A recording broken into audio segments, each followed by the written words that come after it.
Street in Waterbury, Pizza on Main, Main Street, Morrisville, and Cleveland Cedar, Route 15, Wolcott. Tickets to the Daytona 500, 5-day, 4-night hotel accommodations, and $500 in cash. Sign up today. No purchase necessary. Contest rules and details available at WDEVradio.com. Sponsored in part by Milne Travel American Express. The Brady Farkas Show is produced and funded by WDEV and the Radio Vermont Group. We welcome listener feedback. Email your comments to WDEV@radiovermont.com. The energy. The guy told me I was no spring chicken anymore, and that's why my ankle was still hurting. I'm 33, not 133. The passion. The Red Sox handling of Xander Bogaerts is a complete organizational failure. The opinions on all your favorite teams. No, not this year, but it's next year where Bill Belichick ends up on the hot seat. This is the Brady Farkas Show on WDEV AM, FM, and WDEVradio.com.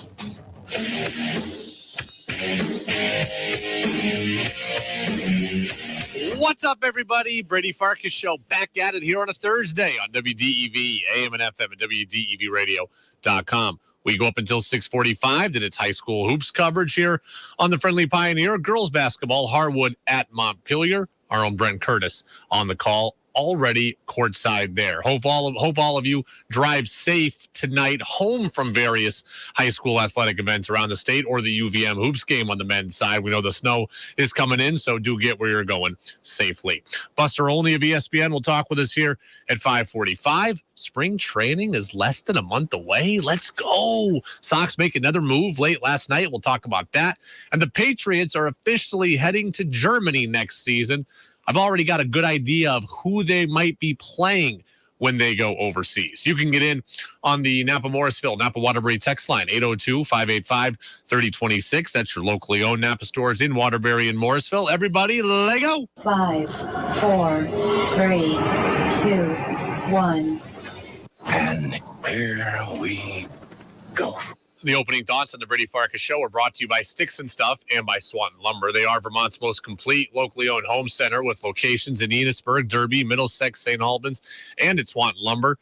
And they are online at sticksandstuff.com. So UVM is playing Maine tonight at Patrick Gym. That's going to be the first Catamount home game in a while.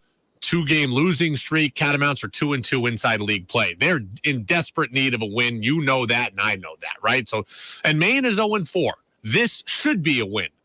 But I'm at the point with this Catamount team where nothing is a given. UVM still has to play well. They can't just show up and win. Not this team, not now, and not anymore. So it should be a win.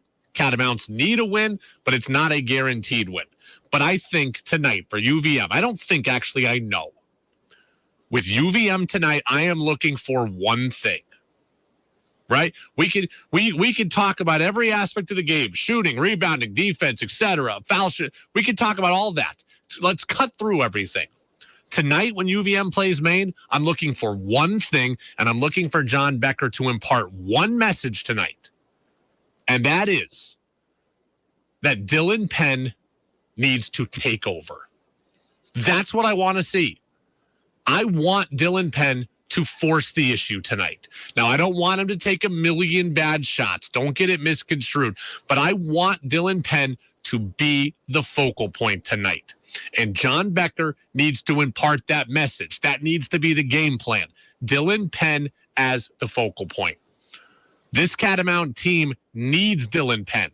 They cannot be good without Dylan Penn putting up numbers. And tonight, he needs to put up numbers, and he needs to be given chances to put up numbers. And John Becker needs to nudge him and encourage him to do just that.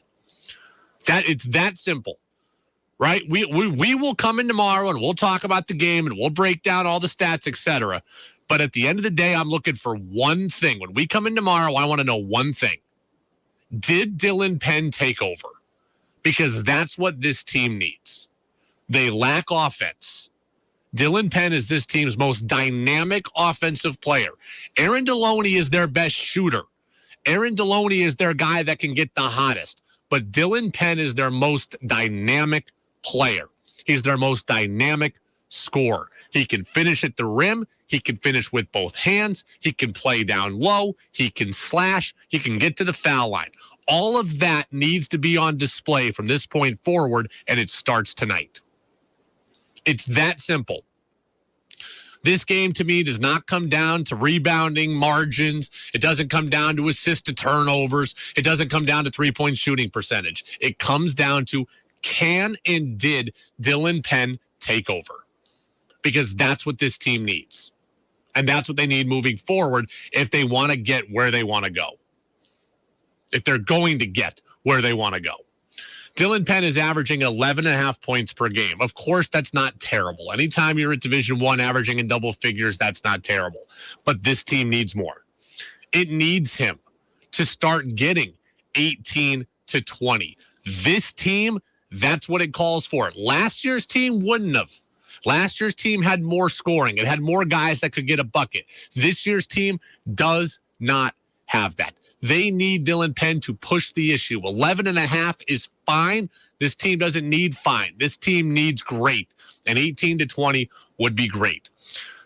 UVM has played 4 conference games right now. 4 games inside America East play. Dylan Penn's been under 10 points in 3 of them. They cannot have that. They cannot have that. Now, I don't know if that low output in conference play is because other teams are solely keying on him. I don't know if it's because he's the new guy. He doesn't want to ruffle any feathers and kind of try to go above and beyond, but he needs to force the issue, and he needs to do it tonight. The Atlantic Sun is a better conference than the America East, and last year Dylan Penn averaged 17 points per game. 17 points per game. He's clearly capable. He just needs to do now. And they need him to force the issue. I want Dylan Penn to get the ball. I want him to get the ball early. I want them to force it to him early.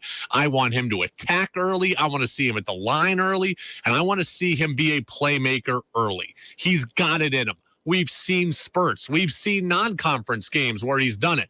But we haven't really seen it in league play. They need him to be the guy. There's no other way around it. Robin Duncan is the leadership guy. He can be the rebounding guy. They need him.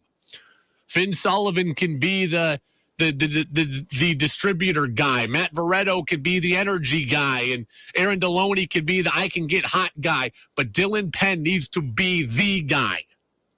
And he needs to be the guy every night if this team wants to win an America East Conference championship, if they want to win the regular season title. For me, it's that simple. Can Dylan Penn take over? That's a lot of pressure on a new guy, but he's got it in him, and this team needs it.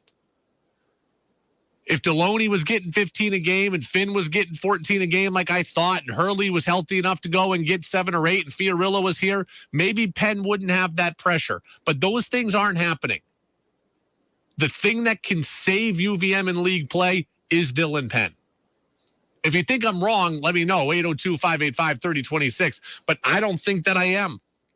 That's what this team needs. Maine is 0-4. It should be a victory. Dylan Penn should be able to do the things that I just outlined. And he should be encouraged to do it because this team needs it. That's what I want to see most, but there is something else that I want to see tonight. Because I was talking earlier in the week with Coach Brennan. He said something that kind of got my mind into overdrive. Here's what Coach Brennan said earlier. But this is not, I don't think this is a great Vermont team. I don't think that for a minute, but it's certainly capable. They play their hearts out. I do believe that they feel like there's some measure of, you got to do it because we're Vermont and Vermont has been good for so long. Tonight, Dylan Penn is number 1, but number 2 is I want to see that obligation to be good, that Coach Brennan mentions. I want to see that pride. I want to see the sense of urgency in, oh, we can't be the team to blow this. I don't want to be the team that blows the chance to get the number 1 seed. I want to see that pride. And that needs to come from Robin Duncan. Dylan Penn needs to be the on-the-court scorer tonight. Robin Duncan has to be the leader who imparts that urgency. He's already a good leader. He's even got to step it up. He's the guy who clearly has the most pride in this program. He's the most invested in this program. His family's been around UVM for a decade. 2 other brothers who played here. Green and gold is in his blood now. He needs to get people to his level of pride, his level of emotion, his level of caring. That's what this team needs also. Coach Brennan talks about, I think the players have an obligation or feel an obligation to be good because Vermont's always good. I want to see that too. If this team comes out and Dylan Penn gets 18 and they play with a real sense of urgency, they will win this game tonight by double figures. If Dylan Penn gets 7 and they kind of sleepwalk through it, this game is going to be a game far longer than it should be. Maine is getting better. They are 0-4 in the league, but they are getting better. Okay, they beat Boston College out of the ACC. They lost to Harvard by a point in overtime, I believe.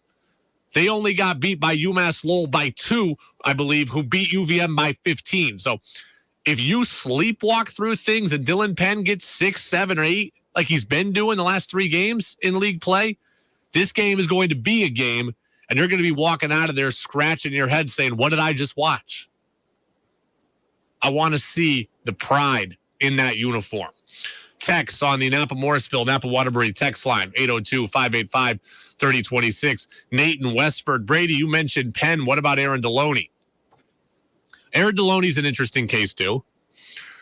Now, he's averaging 12 a game, right? He's averaging 12. I said he needed to average 14 a game. So he is close to doing what I asked. But he's been kind of Jekyll and Hyde, and that was our worry at the beginning of the year, right? I want to see Aaron Deloney be consistent, right? He's got 7 games under 10 points. He can get 32 at the drop of a hat, and he can get 6, and he can get 8. And I just want to see him be consistent. It was my biggest worry coming into the year. I got away from it because I got enamored with the 32-point game on opening night, and now I'm back to worrying about it. I want to see him be consistent because, I mean, his shooting has not been consistent, right? 3 of the last 4 games, he's gone 3 of 17 combined from 3. He was 5 of 7 against Bryant against the other 3 games in America East play, 3 of 17. I want to see him be consistent. I want to see him get 14 or 15 a night every night. I don't want to see 30 one night and 0 the next. I want to be able to count on him to get me 15 a night. It's been too Jekyll and Hyde for me. 11 one game, 18 the next. 7 one game, 14 the next. 6 one game, 19 the next. I'm okay with 14 a game. I just want to see it on a regular basis. But Penn is still the story tonight. Dylan Penn is the story tonight. We're going to get Buster Olney here in a couple of minutes talking baseball with us. But I do want to give a shout out to the UVM women's hoop team. They beat Maine last night, and that is a great win. Congratulations to Elisa Kresge and her team. I don't know if you've been following the America East women's schedule yet, but you should be. UVM hasn't won at Maine in more than a decade. Maine hadn't lost yet in league play. They were 4-0. Maine, along with Albany, has run the conference for as long as I've been following the conference, which is the last 7 years or so. UVM goes on the road, goes to Maine, a long trip, a tough place to play at the Pit, and wins that game by 9. I mean, that is a culture win for Elisa Kresge. That is a season-defining league win for her team. 3 players in double figures. Catherine Gilwey, the local product, has a contribution, has 7 points as well. This is an exciting time. This is an exciting time for UVM women's athletics. And I know that I'm as guilty of it as anybody talking men's hoops and men's hockey. But the UVM women's basketball team is now 4-2 in league play and just had a great win. And the UVM women's hockey team is 11-6-1 inside Hockey East play, and they've been nationally ranked the entire year. This is an exciting time at UVM when it comes to female athletics, and you should get on board. I should get on board, and I am.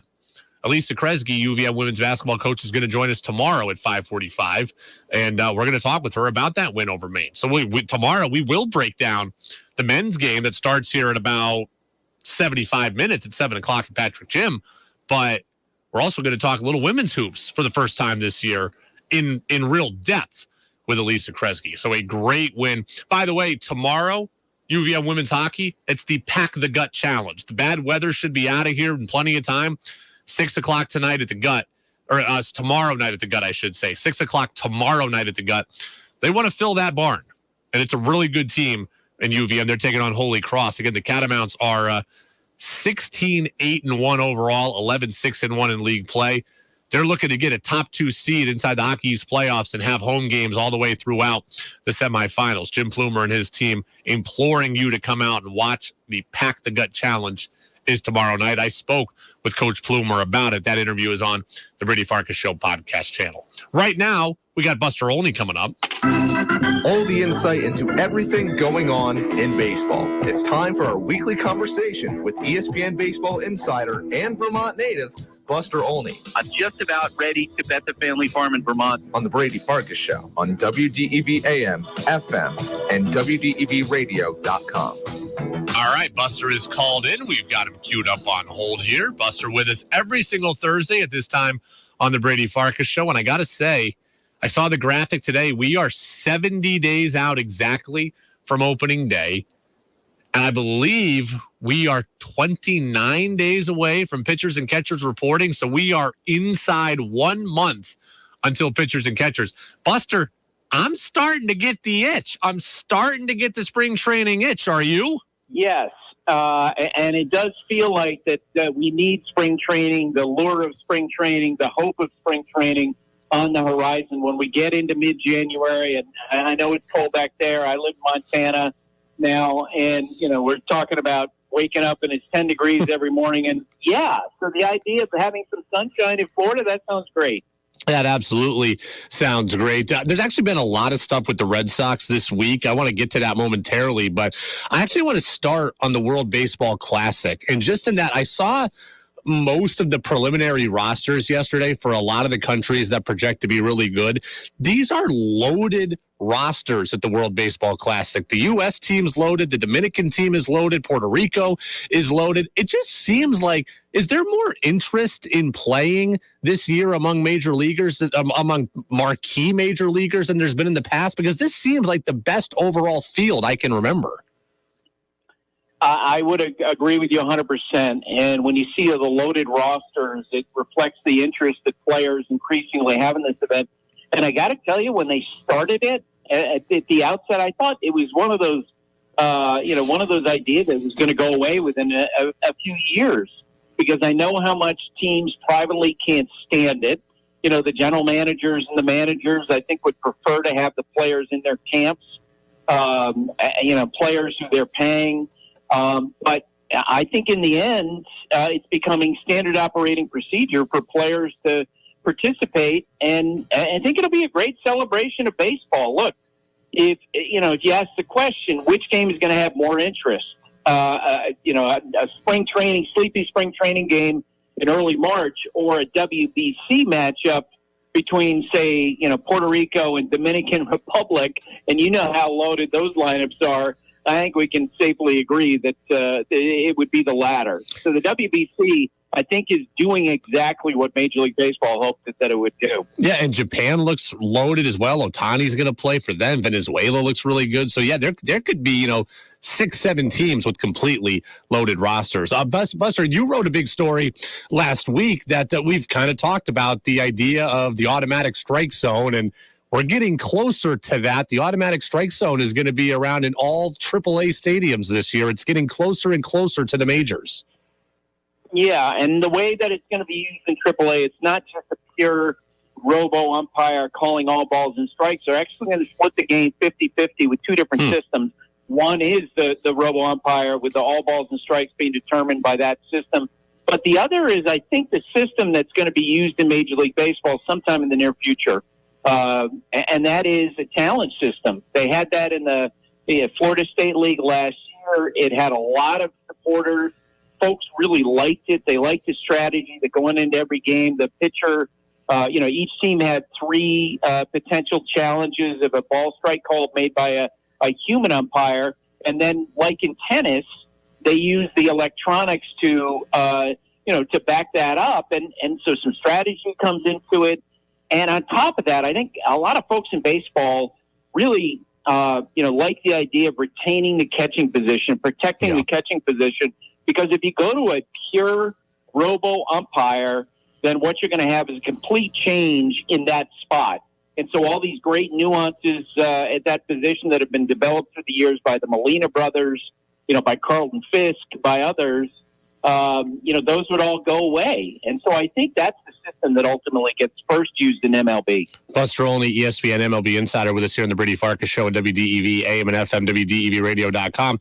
Look, Red Sox did have an interesting week. They signed Adam Duvall. They signed Raimel Tapia last night, early this morning, so they got some depth in the outfield. Let's start on Duvall.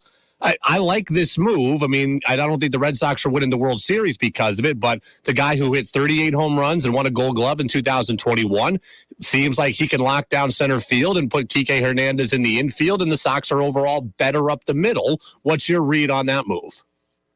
Yeah, and I checked with Red Sox people earlier in the week about Kike Hernandez and what his regimen is this offseason, and they say that on a daily basis he's always taking ground balls in the infield. So if they need him at shortstop, he's going to be prepared to do that. With Duvall, I'm fascinated by the signing. I think it's a good, low risk, potentially high reward signing. You're talking about a guy who a couple of years ago, 34 homers, 113 RBI, part of the Braves championship team. Last year, injury plagued. He's 34 years old, and it might be that, he struggles again. It might be that we've seen the best of Adam in his career. But on the other hand, I like the fact that they're trying. If you're Alex Cora, your big concern at the moment is, I got to rebuild the middle of my lineup. Because you lost J.D. Martinez, you lost Andrew Bogarts. And so the question is, around Rafael Devers, who's going to generate power, who's going to generate offense? And Duvall has a chance to be one of those guys. Yoshida, Duvall, Verdugo, Tapia, Duran, and Kike, who can play in the outfield. That's 6 people who can play in the outfield. You don't need all 6. Do you think the Red Sox are looking to make a move here somewhere, maybe shipping out Duran, maybe even Verdugo potentially? Boy, and it's an interesting question, but I feel like that in, all the cases of the incumbents, you're talking about selling low. Like Verdugo, I personally think is a good major league player, but he didn't have a spectacular year last year. And if you're going to move him, I think you're probably not going to get a ton in return. Duran, as you know, his stock fell dramatically last year. Major questions developing about, whether or not he's ever going to be a good defensive outfielder, whether or not he can play center field. He needs to establish himself in the big leagues before he actually gets any value. So I think it's more of a case of, look, we're going to, besides protecting ourselves against injuries, we're going to have a lot of different candidates. We're going to go to spring training. We'll see who looks good. We'll see who doesn't look good. And then we'll be in a position to potentially react. I think it's good that they have different options. What would you rather the Red Sox do at shortstop? Would you like to see Kike at short, or do you want to see them sign an Elvis Andrus, a Jose Iglesias type, someone of that vein, and so Kike can play second, and then Christian Arroyo can kind of be the super utility guy? I'd rather they try Kike there if they feel like he can be, close to average. Because here's the thing, and I know shortstop is a crucial defensive position. Their lineup looks like it has a chance to be really bad, like one of the worst Red Sox lineups that we've seen. And if they're going to be productive, I think they have to, get a decent amount of production from all spots, right? Which is why I think, you add Justin Turner, who at this age in his career, he's not going to be a dynamic performer, but he's a good offensive player. Devers obviously is the key to their lineup. Yoshida is someone who, as you know, doesn't necessarily hit for a lot of power, but he gets on base. It's got to be a sum of the parts offense. And I think that, if you were to bring in a shortstop who based on history and Elvis Andrus and Andrelton Simmons, that sort of guy, then you're basically ceding the position. And they're already kind of doing that at catcher. Yeah. And I don't know if in the American League East you can do that in 2 spots. Buster, I think there's obviously a big argument about, why the Red Sox are in the position that they're in. But since they are here, I think they're handling things right in that I think they are signing enough major league players that they are hoping to hit lightning in a bottle and be contenders in 2023, kind of like they were in 2021. But they've signed enough short-term deals that if they're not contenders, I think they have a lot of tradable assets on this roster when you get towards the deadline to help for the future. Do you see it that same way in terms of their plan? Some, I see it some. I do think the 2-year investments effectively in Kenley Jansen and Justin Turner don't necessarily fit that, but and you and I have talked about, the effort to upgrade the bullpen, and now they feel like that could be a help. But there's no doubt if the Red Sox struggle in the first half of the year, they can pull the ripcord and bail on 2023 pretty quickly based on their financial obligations. And if you do have tradable assets, whether it's some of these guys they signed this winter or maybe other guys in the roster, you can pivot to that pretty quickly. And I think you and I, would agree that any reasonable mind would look at, the Yankees roster, the Blue Jays roster, the Rays roster, the Orioles roster, and say there's a chance that's what Chaim Bloom is going to be doing sometime in August. I'm reading MLB trade rumors last night, and it says Red Sox have received significant interest in Tanner Houck. And I can obviously make the case for moving Houck and trying to get better pieces for 2023. But I also think the Red Sox have so many questions in the rotation. I can't be moving on from a guy who's got 5 years of team control when I don't think that I'm one piece away from being good this year. I'd hold on to Houck. What do you think? Yeah, I'm with you. The one thing that I don't really know is, where is the relationship between the team and the player? Yeah. Now, after 2 years ago, they basically service time manipulated him, kept him in the minor leagues. Last year, some other disagreements. I kind of wonder where that relationship is. And let's face it, you read a story like that. Red Sox have received significant interest. And, well, there's only 1 or 2 people in the world who actually know whether or not that's true. And so the fact that it's clearly coming from within the Red Sox organization, I think tells you, they might be trying to goose his market to flip him. Well, we will see what happens. But, we are 30 days away from pitchers and catchers reporting. I think the Sox first game is either February 23rd or February 25th. Buster, you're going to be out in Arizona this year, right, now that you're on the West Coast? When's the last time you were in Arizona spring training? Oh, I every year. Oh, okay. I go for a stretch of time.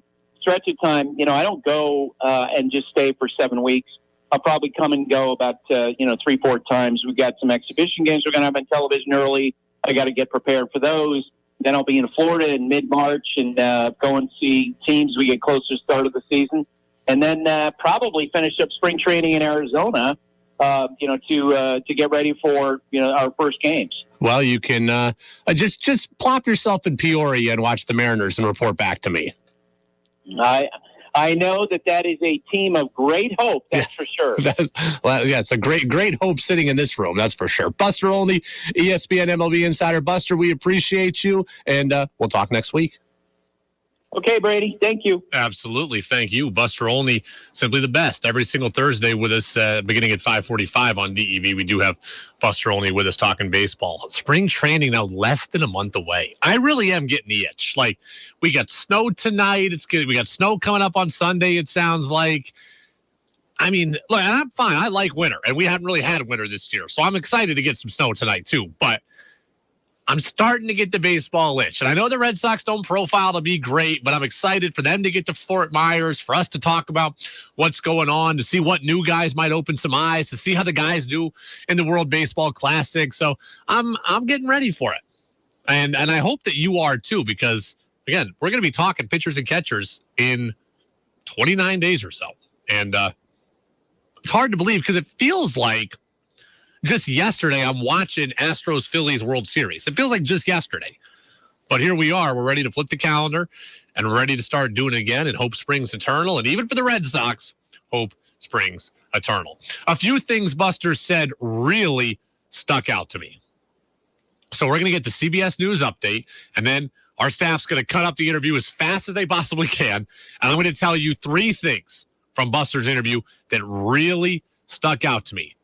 One includes the Red Sox, and a couple include baseball in general. I'll tell you what those are next after CBS News here on the Brady Farkas Show right now on WDEV AM and FM. This is WDEV, Vermont's news station, owned and operated by the Radio Vermont Group. From the top of Sugarbush, 96.1 FM, WDEV Warren and Waitsfield, 96.5 W243 Barrie, 98.3 W252 CU Montpelier, along with our founding station, AM 550 WDEV Waterbury Montpelier, streaming at WDEVradio.com. 91 years of serving Vermont, the friendly pioneer, WDEV. This is CBS News on the Hour, sponsored by Liberty Mutual Insurance. I'm Monica Ricks in New York. Legendary singer-songwriter David Crosby has died at 81. His wife confirmed the news in a statement to Variety. CBS's Deborah Rodriguez takes a look back at his career. David Crosby wrote and sang many rock and roll classics, first with the Byrds. Then, when they kicked him out, he co-founded Crosby, Stills, and Nash. But by the late 1970s, he was heavily abusing hard drugs and alcohol. That led to a conviction on narcotics and weapons offenses, then 5 months in prison. I have wasted. But jail helped him start writing music again, as well as kick his cocaine and heroin habits. These are the things. In recent years, he kept busy writing and performing his own works. Deborah Rodriguez, CBS News. Charges are coming for Alec Baldwin in New Mexico. Prosecutors say they plan to file involuntary manslaughter charges against actor Alec Baldwin. It all stems from a 2021 accidental killing during a rehearsal for the low-budget film Rust.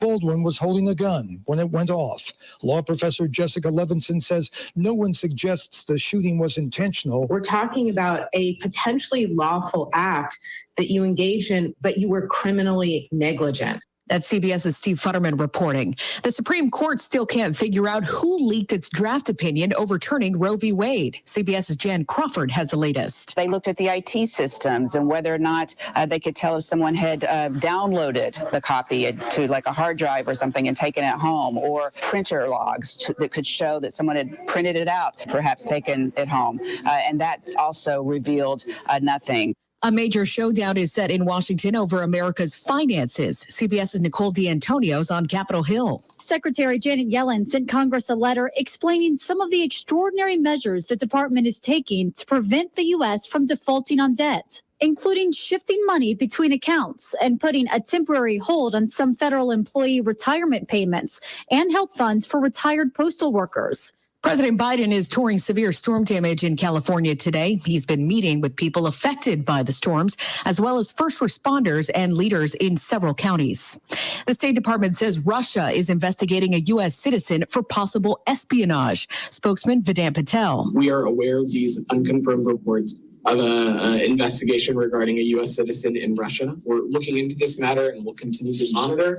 American Paul Whelan's been in jail there for 4 years on espionage charges. This is CBS News. Nobody should have to pay for one-size-fits-all insurance coverage. Liberty Mutual customizes your car and home insurance, so you only pay for what you need. Liberty Mutual Insurance.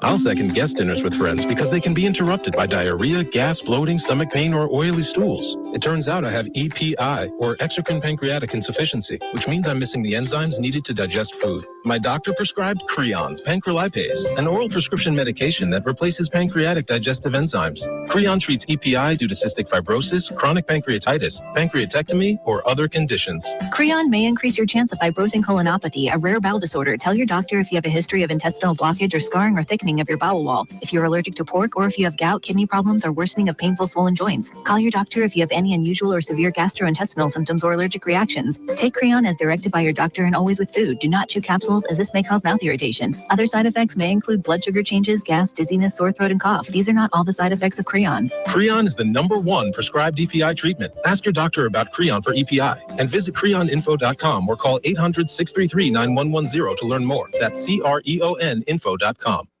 Canada is revising its rules on booze. Canadian health officials are now warning that no amount of alcohol is good for you, and even drinking at small levels can cause harm. The previous guidelines advised women consume no more than 10 drinks a week, and men have no more than 15. The new standards say the risk is low for those who have 2 drinks or less a week, moderate for 3 to 6 a week, and increasingly high for those who consume 7 or more. Risks include high blood pressure and heart disease. Wendy Gillette, CBS News. Best believe I'm still bejeweled when I walk in the room. I can still make the whole place shimmer. The Senate Judiciary Committee plans to get to the bottom of that Taylor Swift Ticketmaster debacle later this year. The hearing will focus on the company's high fees, long wait times, and website failures. Back in November, fans tried buying tickets and got booted from the site after waiting in digital queues for hours. Monica Ricks, CBS News. Think you know sports better than Brady does? Text in with your thoughts at 802-585-3026. Now it's back to the Brady Farkas Show on WDEV AM, FM, and WDEVradio.com.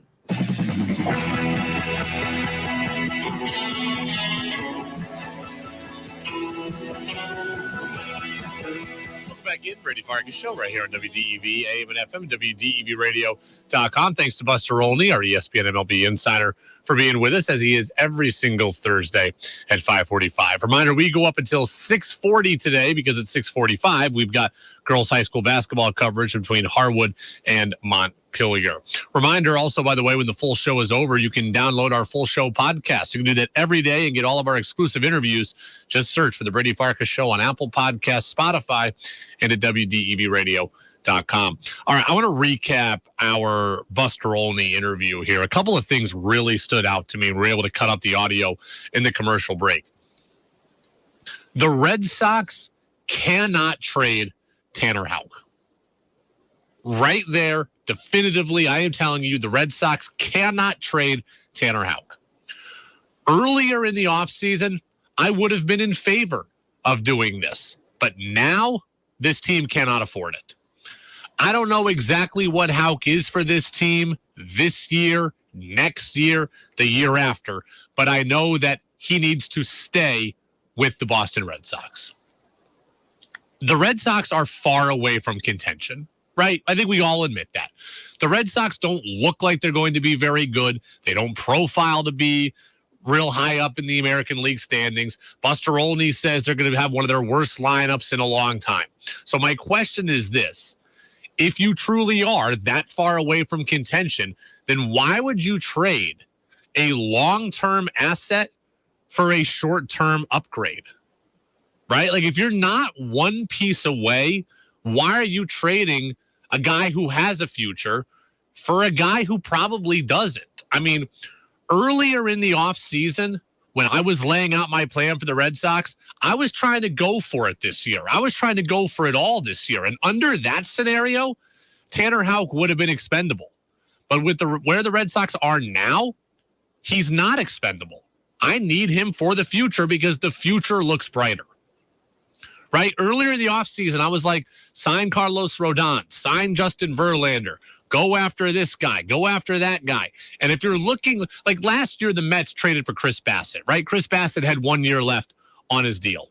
So the Mets gave up some long-term assets to go for it last year. And that's worth it because that's where they were last year. They thought they were going for the World Series. So I endorsed that move. If the Red Sox were acting similar this offseason, I would have endorsed trading Houck to go out and get this year's version of Chris Bassett. But the Red Sox aren't acting that way. The Red Sox are acting like the present is a hope and a prayer.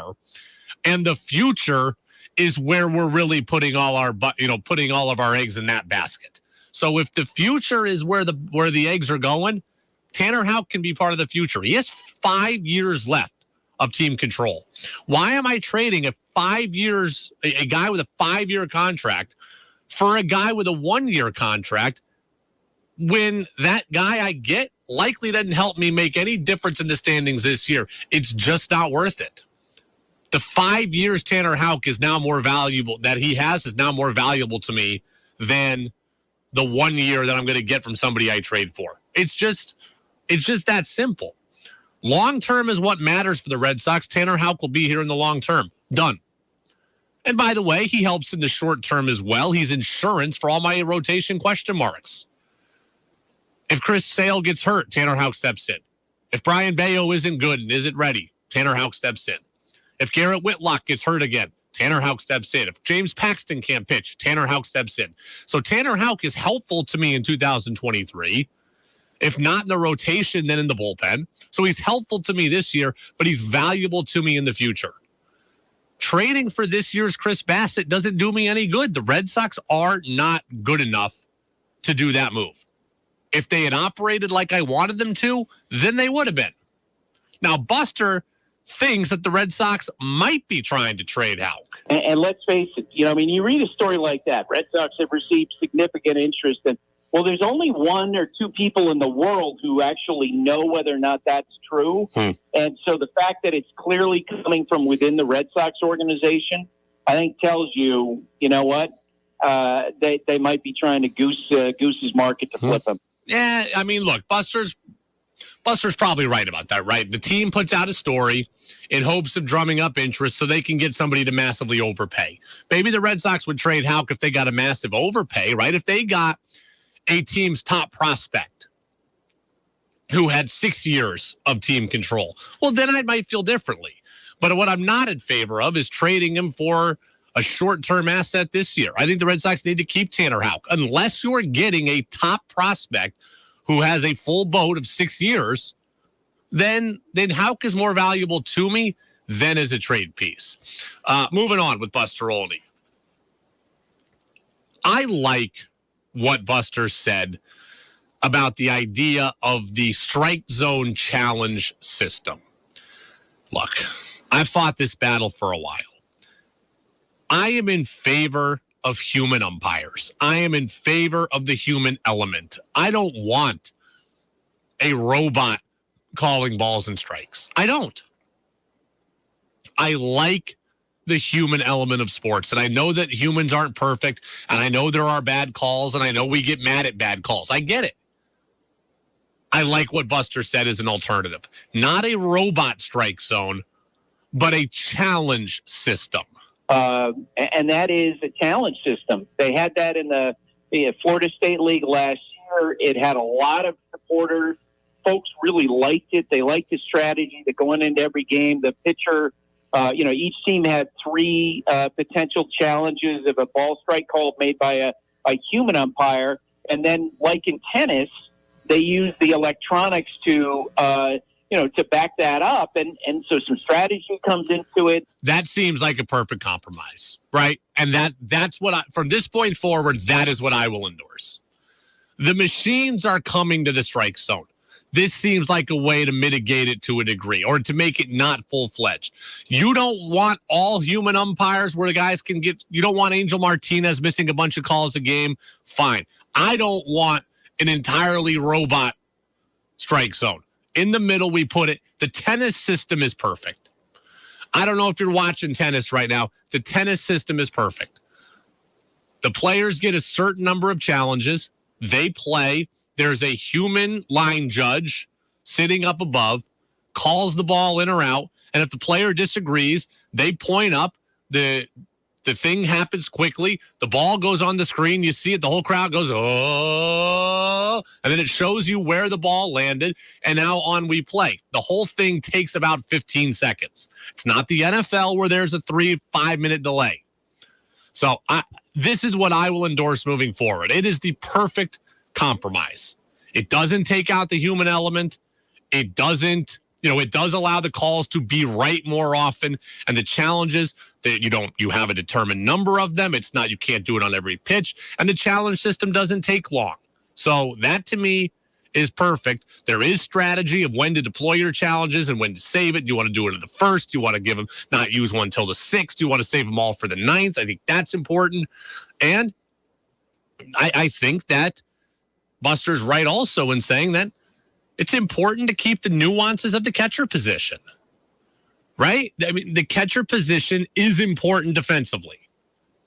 Under a fully robot system, all you need to have is a guy who can catch. The other things don't matter. And I want the other things to matter. Okay, framing a pitch, calling a game, trying to steal a strike, going down to one knee. All of that stuff should matter.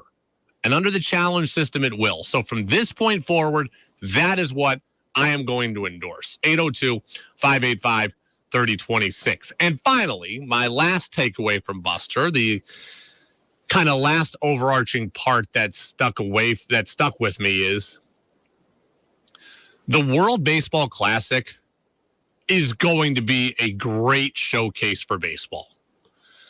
I am very excited for it. And I think Buster is right. It's doing exactly what it was intended to do. I would agree with you 100%. And when you see the loaded rosters, it reflects the interest that players increasingly have in this event. And I got to tell you, when they started it at the outset, I thought it was one of those ideas that was going to go away within a few years, because I know how much teams privately can't stand it. You know, the general managers and the managers, I think, would prefer to have the players in their camps, players who they're paying. But I think in the end, it's becoming standard operating procedure for players to participate. And I think it'll be a great celebration of baseball. It is going to be a great celebration of baseball. That's what it was intended to do, to drum up interest for the sport, both at home and abroad. And I think that's exactly what's going to happen. We are at the point now where the WBC has been around for almost 20 years. And we're at the point where marquee players want to play. And there's genuine fan interest. You look at some of the rosters of these teams, and they are absolutely stacked. There is real pride. There is real desire. There is real hunger. There's real interest. And yes, it is going to be a great showcase of baseball. Different styles of baseball, different fan bases of baseball. It's something that the sport needs. I get why executives hate it. I get why managers hate it. I get why fans are nervous about it, right? I don't want my favorite team's pitcher getting hurt at the World Baseball Classic, and that's certainly possible. But overall, the sport needs it. The sport needs this kind of energy, this kind of infusion, and this kind of star power. We talk about the All-Star game being a great showcase of the sport. The World Baseball Classic rosters are several All-Star teams that are playing over the course of a 2 or 3 week period. This is going to be some of the best talent in the world altogether. I mean, the Dominican roster, Julio Rodriguez, Juan Soto, Manny Machado, Jose Ramirez, Vlad Jr., Rafi Devers. That's just a few. Puerto Rican team, Javi Baez, Francisco Lindor, Carlos Correa, Edwin Diaz. Team USA, Mike Trout, Clayton Kershaw, Mookie Betts, Trey Turner.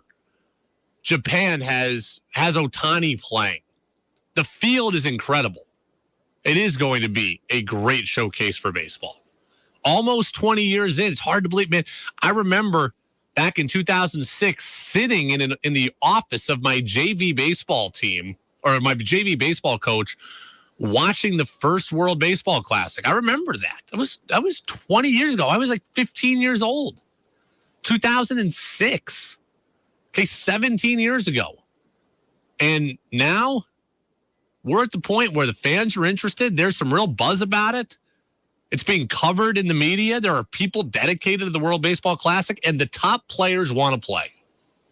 And yes, this will have way more interest than your average Dodgers Diamondbacks spring training game, or Mariners Padres, or split squad where the Red Sox play the Twins on one field and the Yankees on another.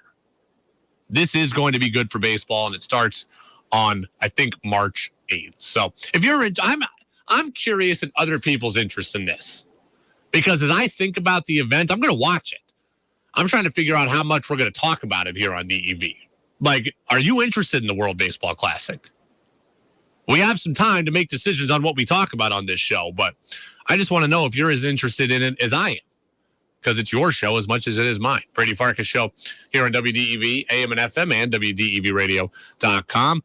We are 25 minutes away or so from high school basketball. Let's get to Who's Saying What. Whoa. What did he say? They have an expensive but totally unimpressive receiving core, and they have absolute best, at most charitable, the 9th best quarterback in their own conference. They really said that? Every damn thing is politics and race, and I'm losing my mind over it. It's time for Who's Saying What on the Brady Farkas Show on WDEV AM, FM, and WDEVradio.com. You know, I talk about the Red Sox being far off from contention. Well, former Patriots linebacker and Super Bowl champion Ted Johnson thinks they are also really, really far off. If I'm a Patriots fan, I'm more worried today. I'm not feeling much better because I look at Miami. Oh my gosh, if Tua stays healthy, what that offense could look like. I mean, the Jets are a quarterback away, and the Bills are the Bills. So I didn't watch this weekend and think, oh yeah, the Patriots are close. To me, they're as far as they've ever been. Do you think the Patriots are really far off, like Ted Johnson does? 802-585-3026. I will say this. 1, the Patriots are that far off from being a Super Bowl team. They are not close to that.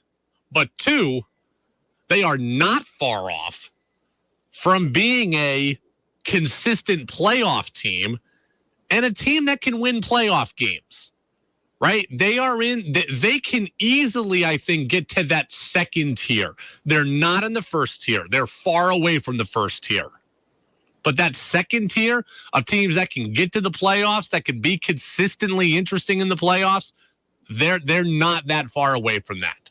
Okay. The goal is to be a Super Bowl team. I'm well aware of that. I want them to get there too. But being a regular playoff team, that to them is pretty attainable. That to them is pretty attainable. All right. Let's start with the first point. Why are the Patriots far off from being a Super Bowl team? Simply put, they don't have a star-driven roster, right? In order to get to Super Bowl caliber, that top tier, you need to have a multitude of stars, and the Patriots don't.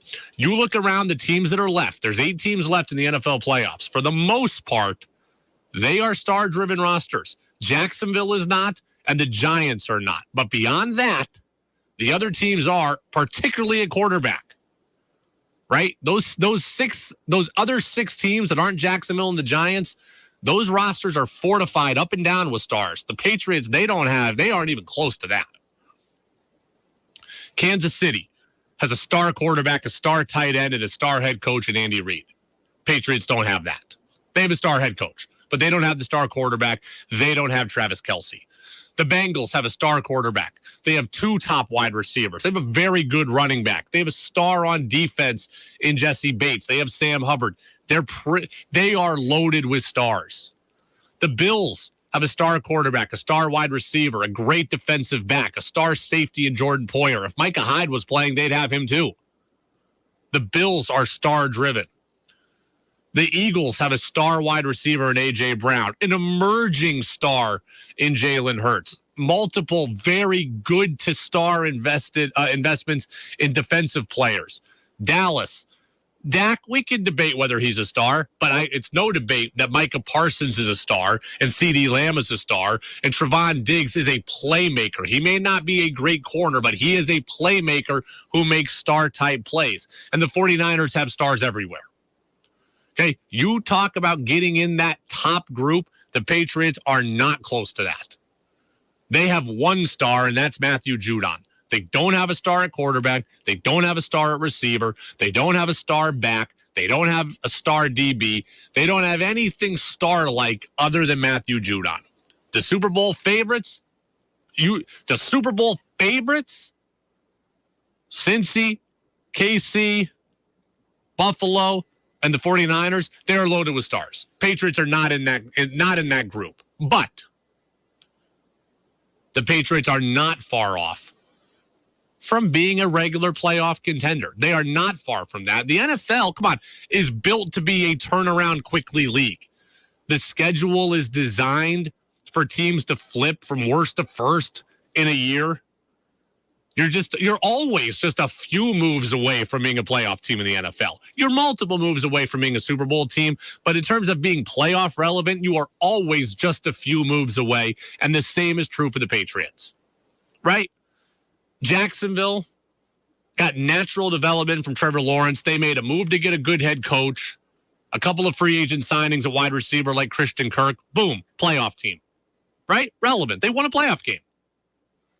The Giants hired the right coaching staff, helped get the best out of Daniel Jones, drafted well in getting Kayvon Thibodeau, and some others. Boom, playoff team. Won a game. The Seahawks nailed their draft selections, made a savvy move at quarterback to get rid of Russ and keep Geno Smith around. Boom, playoff team. Now, the Vikings had more talent than all those teams initially, but they go get the right head coach and the right offensive coach and play caller and Kevin O'Connell. Boom, playoff team. So a lot of teams that were just average last year or bad last year, couple of quick fix moves and boom, they're in the playoffs. That can be the Patriots also. If we're talking about the Patriots getting into that 6 through 12 group in the NFL power rankings, they are not far off from there. Getting into 1 through 5, yeah, they're not there yet. They're not close. I'm with Ted Johnson on that. But getting into the dance, being a part of the tournament and doing it fairly regularly, I believe that they can get there, right? Get the right offensive coordinator. That's the most important thing. Couple of moves in free agency. They need to solidify the line. They need to solidify the wide receiver position. Couple of good picks in the draft. Even as bad as the Patriots were this year, they were just one game out of the playoffs. They were one game away from the playoffs this year, despite how awful and dysfunctional they were. They rectified the stuff that made them dysfunctional, and they can be a playoff team consistently. Text says, it's still football season for some of us. The World Baseball Classic can wait. Well, yes, of course, but I'm saying in March, do you want the World Baseball Classic to be talked about? Alex in Moncton says the Patriots are 2 to 3 starting caliber offensive linemen and offensive coordinator away from being competitive. I would say that's fairly close. As far as being competitive, the Patriots need a reworked offensive line. That's true. They have a center in David Andrews. They have a guard in Cole Strange. Michael Wenu was pretty good at the other, one of the other offensive line spots. So really, they need 2 offensive linemen. Right? The 2 tackle spots, I would say, are their biggest need offensive line-wise. I think they also need the offensive coordinator, which Alex says, and we've talked about, and they need a really good wide receiver. Okay? I heard names today. Maybe that's trading for T. Higgins. Maybe that's trading for Keenan Allen. Maybe that's drafting the kid from Ohio State, Jackson Njigba.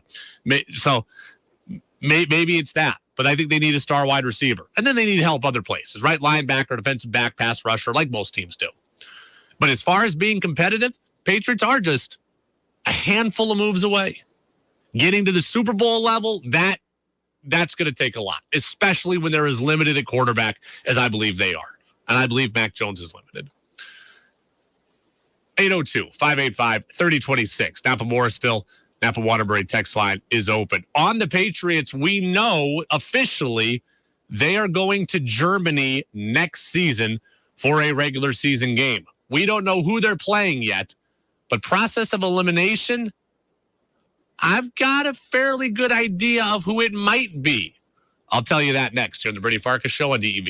It's 1, 2, 3 to start 2023 at Memorial Valley Ford. Here's Rick the Kid. We want to thank all our customers and friends for helping us reach our goal in the countdown to 4,000 vehicles sold last year, continuing our run as Vermont's highest volume Ford dealer. Now, to kick off the new year, it's as simple as 1, 2, 3 in January 23 at Memorial Valley Ford. On any in-stock new Ford Escape, Edge, or Explorer, you can take $1,000 off MSRP. And Memorial Valley Ford will double that discount to $2,000 on any new F-150 in stock. Plus, during January, Lamoille Valley Ford will discount any pre-owned vehicle on our lot, including our huge selection of certified pre-owned cars, trucks, and SUVs, $3,000. At Lamoille Valley Ford, we have by far the largest inventory of new Fords in Vermont, along with a huge selection of pre-owned vehicles. And we have instructed our entire team to make deals and earn your business. Woo! You heard, Rick. You don't have to settle for an ugly vehicle, and you definitely don't need to pay more than you should. So drive Route 14, 50, or 60 to Hardwick, where it's as simple as 1, 2, 3 to start 2023 at Lamoille Valley Ford. This is David Goodman. Join me every Wednesday at 1 o'clock for the Vermont Conversation, brought to you by vtdigger.org, Vermont's nonprofit news source. I'll talk with national and local change makers from the worlds of politics, social and racial justice, science, education, and the environment who are having an impact on our daily lives. You can also hear the Vermont Conversation at vtdigger.org or sign up for our podcasts. Join me and take part in the Vermont Conversation Wednesdays at 1 here on WDEV. Eric was way behind on his taxes. I owed a lot of money to the IRS, almost $15,000. I tried to make payments. The IRS wasn't satisfied with Eric's efforts, so they came after him full force. They're coming to put a lien and a hold on all my income, my home, my car. I was just overwhelmed at what to do. Then Eric called Optima Tax Relief. When Optima Tax got involved, the calls would stop, the threats would stop. It was easy like 1, 2, 3. Optima Tax Relief is A+ rated by the Better Business Bureau, and their team of expert tax professionals took care of Eric's problem. I owe $15,000, and now my debt is clean. I don't owe anything. Take Eric's advice. If you have a tax problem, you need to call Optima Tax now. Call Optima Tax Relief for a free consultation. Call 800-343-6460. 800-343-6460. 800-343-6460. Optima Tax Relief. Some restrictions apply. For complete details, please visit OptimaTaxRelief.com. For some people, all they need to know about weather is the high temperature for the day. But if you're one of those people who really wants to understand the hows and whys of weather, especially here in the Green Mountain State, then Roger Hill's Weather Classroom podcast is for you. Some of the topics I'll explore are the types of precipitation, global temperature averages, and tropical cyclones. Roger Hill's Weather Classroom podcast is available at WDEVradio.com, Apple and Google Podcasts, Spotify, and Amazon Music. Your chance to be part of the show is on the text line at 802-585-3026. Now it's back to the Brady Farkas Show on WDEV AM, FM, and WDEVradio.com.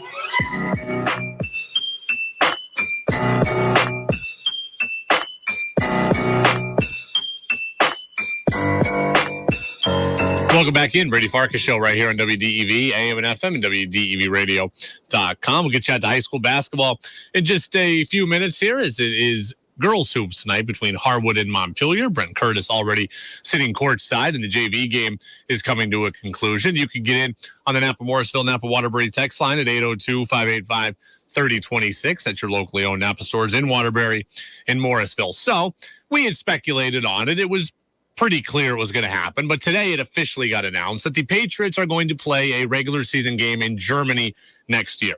Now, the NFL schedule doesn't come out for several months, but I've narrowed down who they will play in Germany to just a few teams, okay? So all of the international hosts got announced, right? There's going to be 2 Germany games and 3 London games. The Germany games will be hosted by the Patriots. They'll be the home team in one. The Chiefs will be the home team in the other. The London games will be hosted by Jacksonville, Tennessee, and Buffalo. Now, if you notice, all of those teams are AFC teams. That's important because the AFC next year has the 9th home game. So now the Patriots will have 8 home games, 8 true home games, 8 road games, and then the Germany game, which will count as a home game, but will effectively be a neutral site game. So all of the games are being hosted by AFC teams.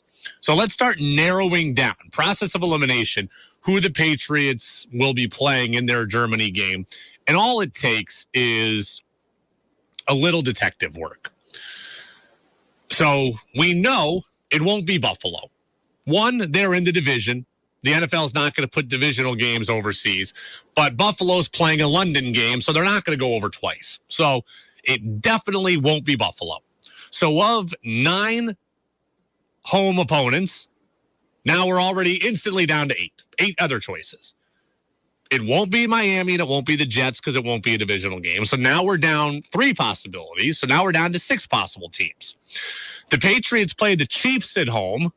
Well, the Chiefs are hosting a Germany game of their own, so they're not going to go twice. So that's going to knock us down to 5 possibilities. So we're already down to just, let's see, we've already eliminated the Bills, the Dolphins, the Jets, and the Chiefs. So we've eliminated 4 possibilities. We're down to 5. Let's look at the remaining 5 and see what we think.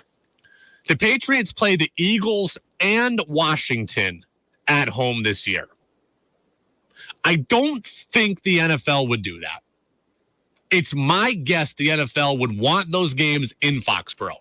The proximity to each other, the long time standing of those franchises, it would be a really good environment to have on American soil, I think. I think it would make for a good rivalry thing there to see Philly and Boston and Foxborough fans come together. So I don't think the Eagles or Washington are an option for the Patriots to play. So that's going to get me down to 3 possibilities. And I think any of these 3 could happen. One is the Chargers, who the Patriots play at home. One is the Saints, and the other is the Colts. Those are the 3 remaining home games. I think that the Patriots will play one of those 3 in their Germany game.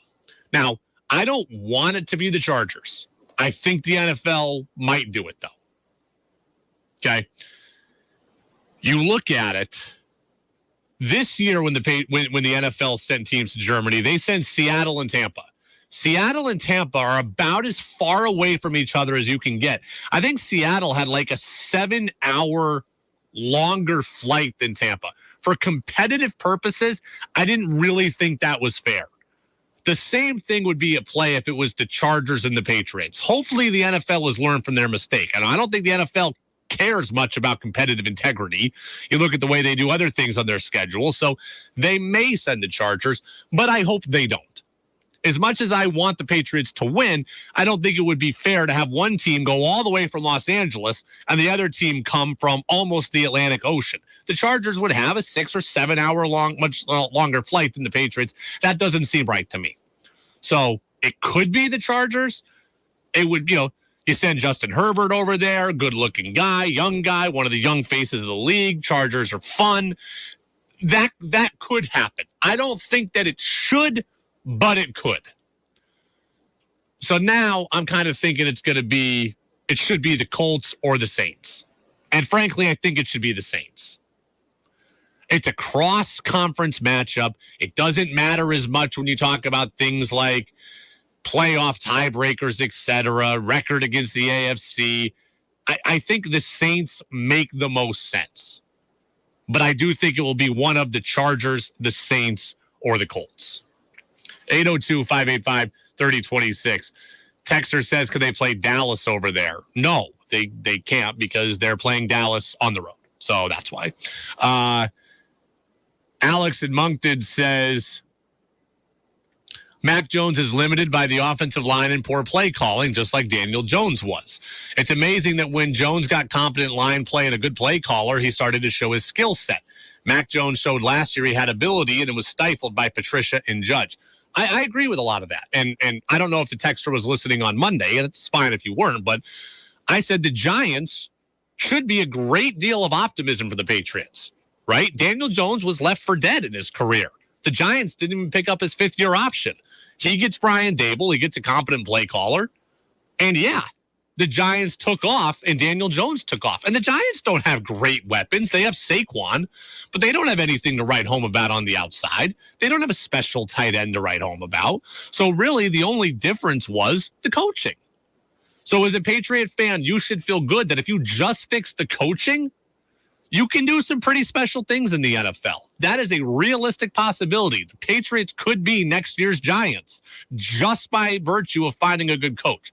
The difference, I will say, is Daniel Jones is far more mobile than Mac, right? Daniel Jones has a skill set that Mac Jones does not possess. Now, the Patriots have better skill players as we stand than the Giants do. I think they could go out and get even better skill players. So you can put more work on them as opposed to, how Daniel Jones had to do a lot of it himself. But I think the Giants are a very fair comp for the Patriots. And I think that the Giants should give the Patriots a lot of optimism. And I think the Patriots can easily get into that next group, that 6 through 12 playoff group. I think they're too far away from being a Super Bowl contender. Texter says, this is Matt in St. Albans, the Colts don't profile to be very good. Do they really want to give Germany that game in a showcase? Look, we didn't think Seattle was going to be very good, right? The NFL gave Germany Geno Smith against Tom Brady. So I don't know that the NFL looks at it that way. No, the Colts don't profile to be good. At least, again, pre-free agency, pre-draft, and they haven't even hired a head coach yet. But if you go on this year, the Colts aren't very good. But next year could be completely different. Again, the league is designed for you to turn things around. Lou in Jeffersonville, the league doesn't care about competitive integrity, so I could see the Chargers being the Patriots' opponent. I know that. That's why I could see the Chargers being the opponent too. Again, Herbert going overseas. The Chargers are a playoff team from this year. That would be profiled to be a good game. I could see it happening. I just don't want it to happen. I don't think that that's right to the Chargers. I think the Patriots would have a massive advantage. And as much as I'm in favor of the Patriots having advantages, looking impartially at it, I don't think that they should. So I think it should be the Saints. It's all speculation. It's all fun. And we'll get the schedule in a couple of months. But I would not do Washington or the Eagles. I would keep those games here. I think those games will mean more here than they would over there. Patriots, Saints, Patriots, Colts, Patriots, Chargers. Those all feel like international games. But there you go. It's the Brady Farkas Show on DEV.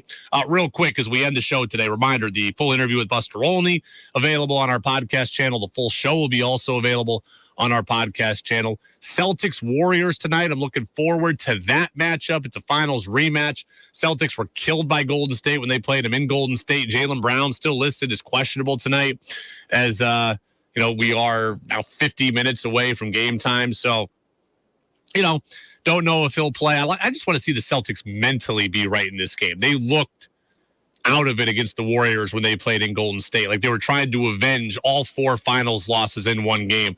They can't put a premium on this game. They just need to come out and play well. They've had a couple of days off, and hopefully the Celtics can put a good performance out. We'll talk more about that game tomorrow. UVM Hoops is taking on Maine tonight at Patrick Gym. We will talk about that game tomorrow as well. And Elisa Kresge, the UVM women's basketball coach, will stop by also.